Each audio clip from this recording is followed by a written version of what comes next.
Greetings, my lord. This is the main screen of the game. Here you can see the resources of your domain, the mini-map of the world, and your capital. From here you can also open the research window, the spell book, enter your capital, and command your troops. In the city view, you can rename your city, switch between them, and select which buildings to construct and which units to recruit. To construct a building, choose one from the list of buildings and point to a hex where you wish to construct it. Remember that you may construct buildings only inside your city's boundaries, and that construction is possible only if you have enough resources, sufficient population, and a suitable free hex. Some buildings also require other buildings to be erected first, or the presence of a local resource such as gold or donkeys. In order to hire a unit, you must first have built the requisite structures, and you must possess sufficient resources. My lord, you have opened the research window. Here you can choose a spell to research. Choose wisely, and consider the information that appears when you hover the cursor over each spell's icon. This is your spell book, which contains all the spells you have learned.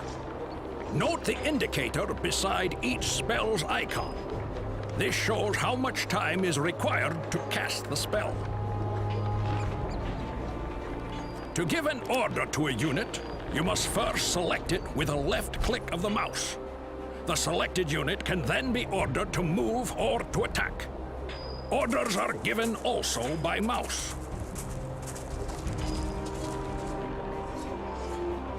You may finish your turn by pressing the End Turn button at the bottom of the screen, or simply by pressing the Enter key.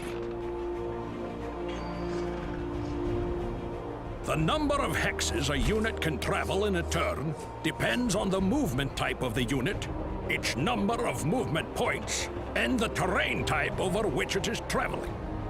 Flying units may cross almost any terrain without hindrance. Most landbound units can cross the seas on ships, provided you have built a harbor in one of your cities.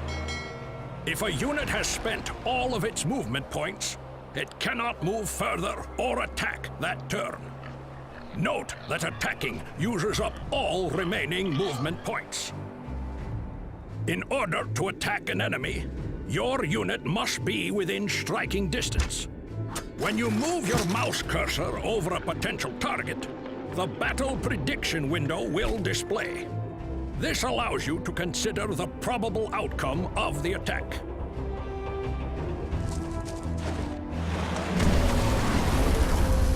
Your units may capture cities.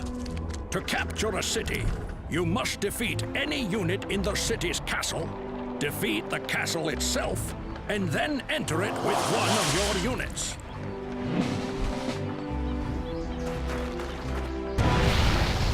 My lord, you have received the first humble request for your assistance.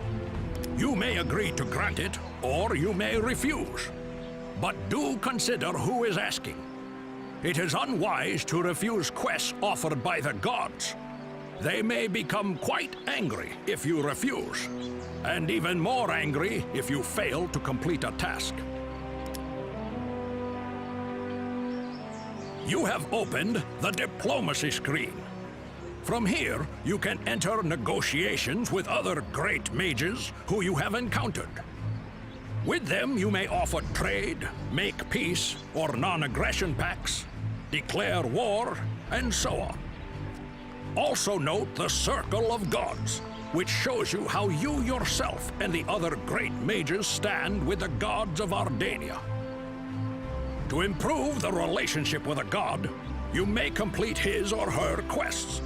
Improving these relationships will allow you to gain new spells and hire his or her servants.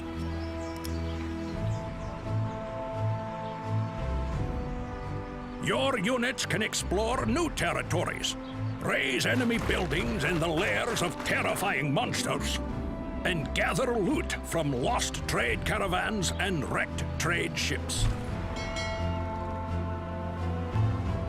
In their travels, your troops may find portals to other worlds. To enter a portal, simply send a unit to its hex. But I must warn you, my lord, that other worlds can be very dangerous places indeed. You had better have quite an army, or first send in a recon force. I would recommend a low-level unit, or even the summoned troop. Someone that won't be sorely missed.